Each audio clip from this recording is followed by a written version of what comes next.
This is a demonstration of the Future Sound System's Convulsion Generator FIL1. This is a new module designed to take stepped inputs and convert them into decaying sinusoids at the outputs.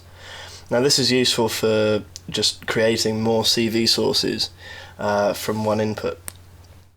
The core of the module is a bridge T resonator, which can be found at the heart of the TR-808 kick drum. But the module has been tuned mainly for CV use, yet it can still reach the lower end of the audible spectrum. So it can still do all those big boomy kick sounds that a lot of people out there love.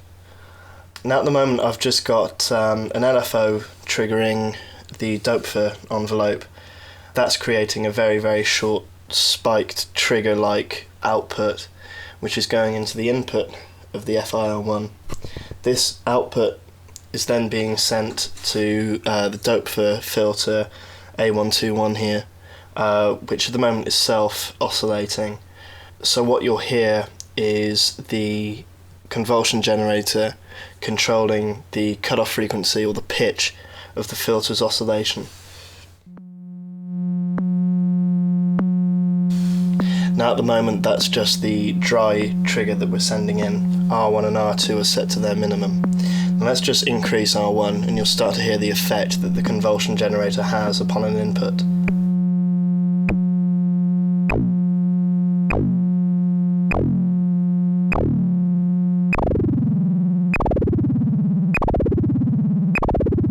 So R1's now at a maximum. Let's try maximising R2. Let's just bring the LFO rate down a little bit so you can hear the full sweep.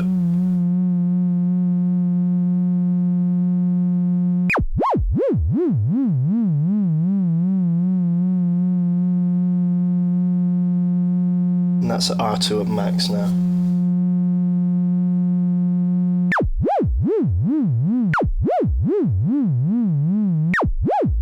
So as you can hear, it's converting that very sharp transient into this long decaying sinusoidal CV source. Now we can change R2 and R1 to give us different frequencies and decays.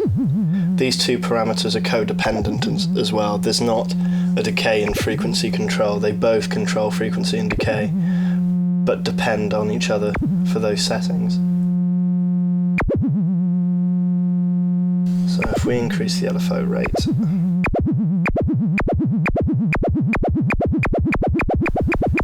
so this is with an increased LFO rate, and one of my favourite things to do with this module is to create sinusoidal patterns from steady LFOs.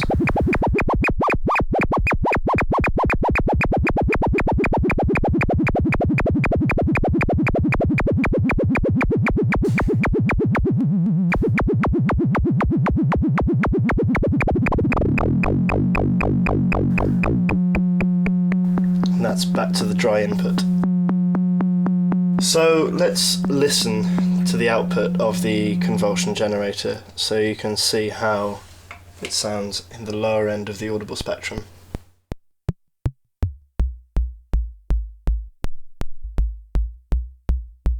So for these applications you usually want R2 at a minimum. If I extend the decay on the envelope, you can hear that the sound changes somewhat.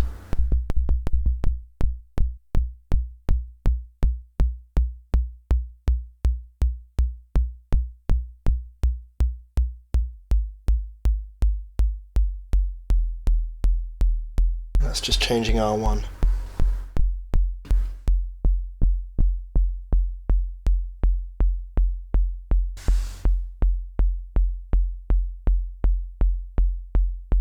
So that can be quite useful for kick drums. Now let's patch the bipolar output back into the filter CV and decrease the resonance so it no longer self-oscillates. And let's get the live wire AFG here, this oscillator, to provide some audio.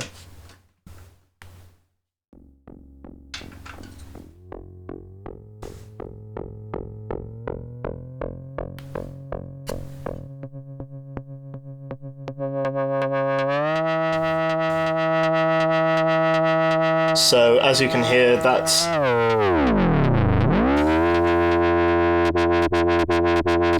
the convulsion generator controlling the cutoff.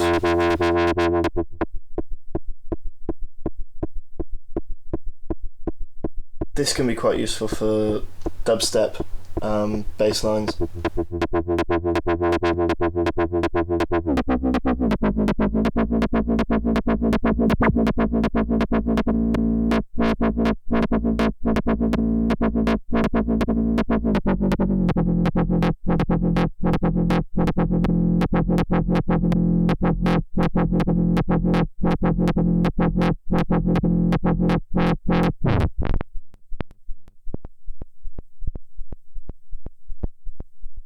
You may notice there are also two other outputs on the convulsion generator. These stem from the bipolar output, so one is a positive only, one is a negative only. They're both rectified. So this is using the positive output.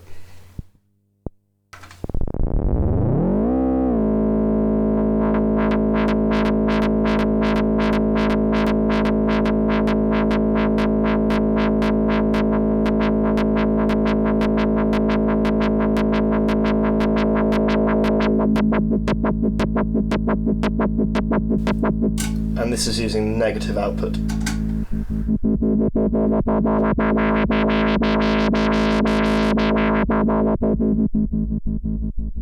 We can use all these sources at the same time. So let me patch the negative output into the CV of the AFG, the bipolar output into the control voltage of the filter, and the positive output into the resonance of the filter.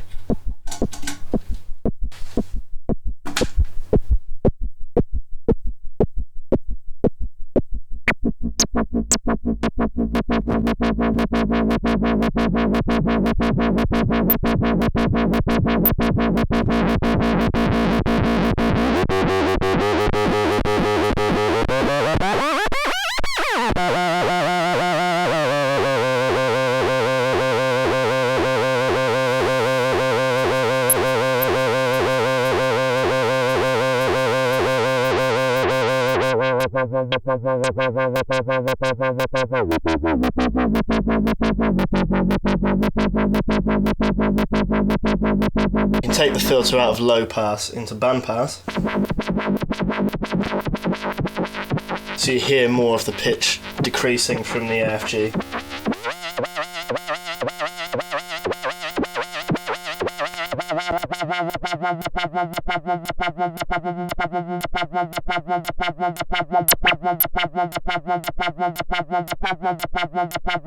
Remember, this is all being driven from just the one trigger source. This isn't anything fancy, there's no several, there's only the one LFO driving the trigger. In fact, let's patch in the square wave LFO.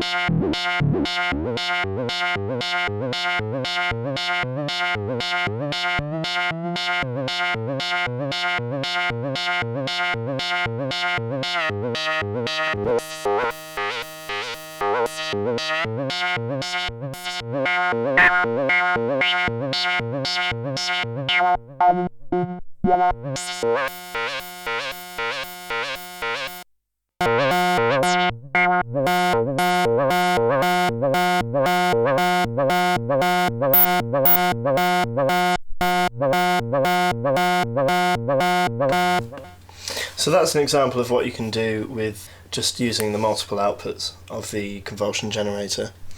I'm just going to play with changing the rate of the input now, and you can hear when we get into very, very fast frequencies, just stepping into the audible range, how the convulsion generator reacts to those. It's quite an interesting modulation effect.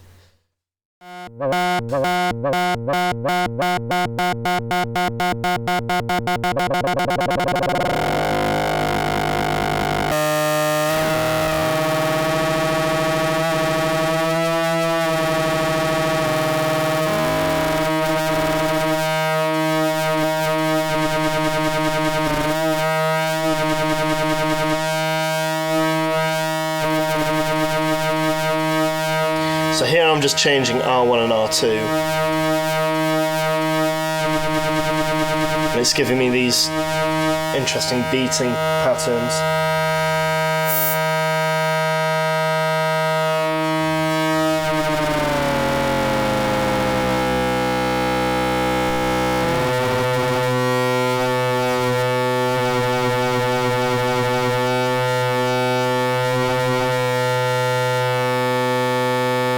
So here I'm effectively tuning the resonator just to match the frequencies of the AFG and the LFO.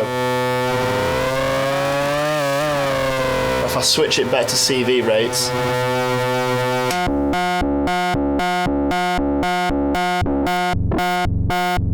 back to this kind of effect.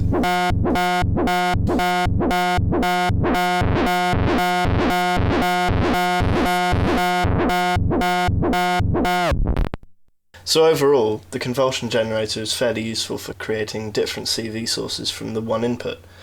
You can feed it anything really. It's obviously designed to be used with transients, but I've fed straight audio into this, and it has a kind of strange low-end distortion effect. It's quite interesting on guitar and bass, definitely.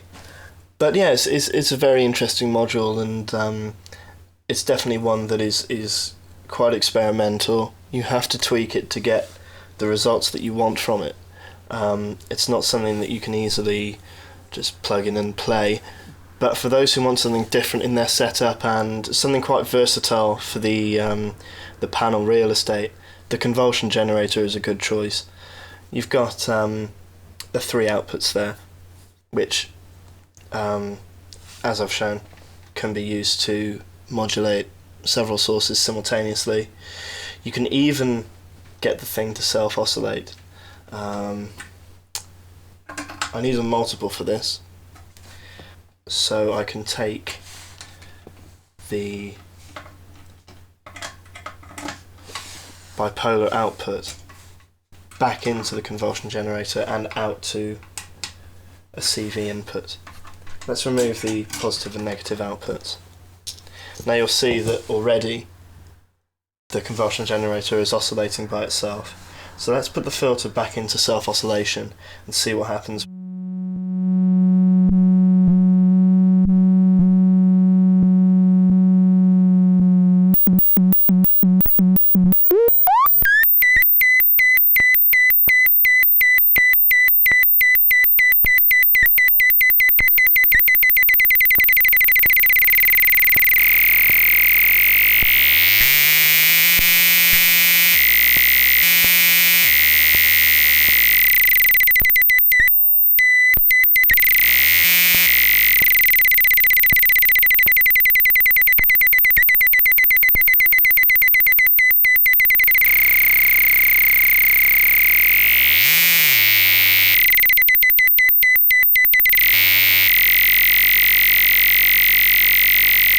And we can listen to the convulsion generator as an audio source itself.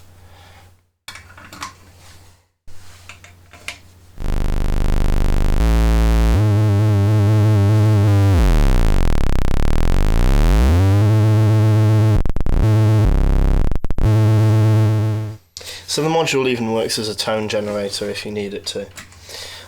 That is a short demonstration of the capabilities of the new Future Sound Systems Convulsion Generator FIL1.